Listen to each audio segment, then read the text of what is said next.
Recipe channel को आपण मानकु स्वागत। आज आमे बनैबा बाइगण मसला। चलंतु आमे देखिनबा अति कम समय रे बाइगण मसलाटी किपरि प्रस्तुत होउछि। साधारणतः एहाकु आमे गरम रुटी बा परोठा सहित खाइबाकू बहुत भल लागे। चलंतु देखिनबा बाइगण मसलाटी प्रस्तुति पई कोन कोन सामग्री आवश्यक।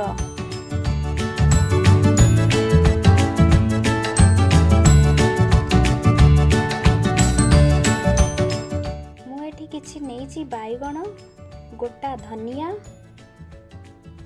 कंचा लंका और रसुण और किछि अदा खंड। मु एठी पियाज को काटी रखिछि, टमाटो, हळदी गुंड, स्वाद अनुसार लूण, बादाम, जीरा, हेंगू, गरम मसला, तेल और पानी। मु एठी गोटे पात्र नेइछि।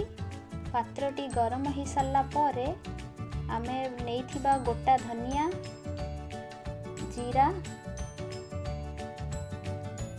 एवं नेइथिबा बादाम को मिसेई भाजी नबा।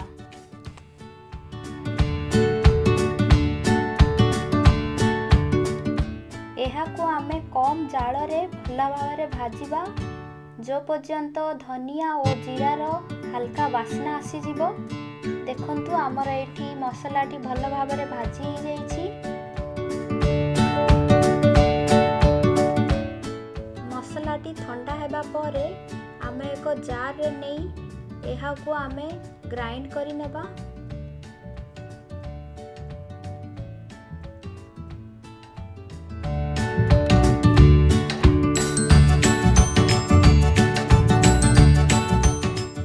एठी हमर मसलाटी ग्राइंड हो जाइछि। एहाको आमे अन्य एक पात्र रे अलगा करी रखि नेबा।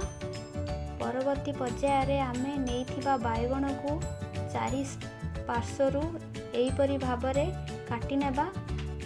एहीपरि काटिबा फल रे मसलाटी भितर को भल भाबरे भिजी जिवो।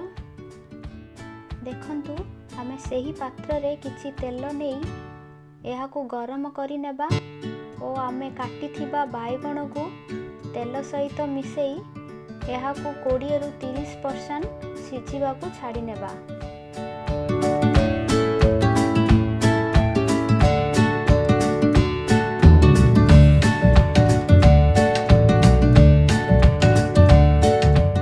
देखंतु हमर बाइगणटी आमे चाहिथिबा अनुसारे सिझी जाइछि। एहाको आमे गैस बंद करी अन्य एक प्लेट रे बाहर करि नेबा।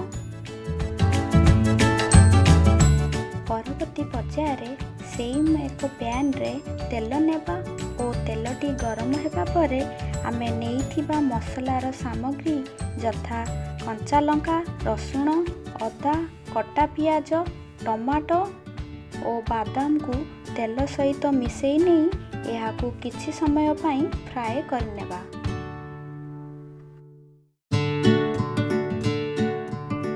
एठी हमर नेइथिबा सामग्री भल भाबरे फ्राई हो जाइछि और देखंतु एहार मध्य भल कलर आसी जाइछि।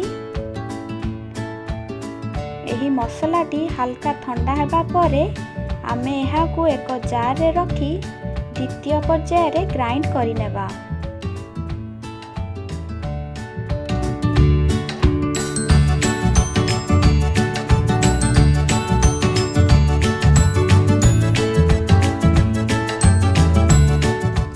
देखंतु एठी हमर मसलाटी भल भाबरे ग्राइंड हो जाइछि। सेही पैन रे बड़का तेल नेई सेथिरे आमे हिंग, हळदी गुंड और गरम मसला दे भल भाबरे मिसेई नेबा। एठी ग्राइंड करी रखिथिबा मसला और प्रस्तुत करी रखिथिबा ड्राई मसला को मध्य भल भाबरे मिसेई नेबा।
नष्ट न हेबा पई मु किछि पानी देई एहाकू एक पैन रे भल भाव में मिसई नेछि एवं स्वाद अनुसार एठी लूण पकई नेबा और अन्य एक प्लेट रे थिबा बाइगण को आमे एही ग्रेवी सहित मिसई नहीं एहाकू कवर करि नेबा और मसला सहित एहा भल भाव में सिझेई नेबा।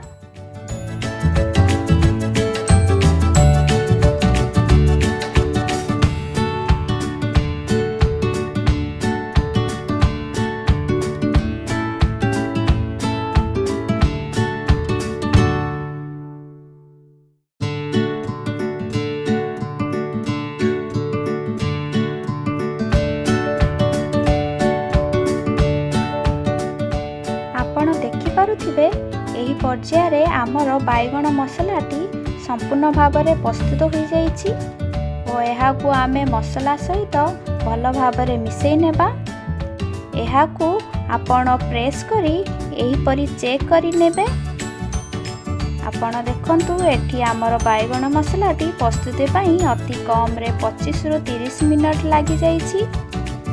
एबे आमे गैस रो फ्लेम को बंद करी नेबा और एक अन्य पात्र रे रखी नेबा जहा कि हमको सर्व करबा को सुविधा हबो।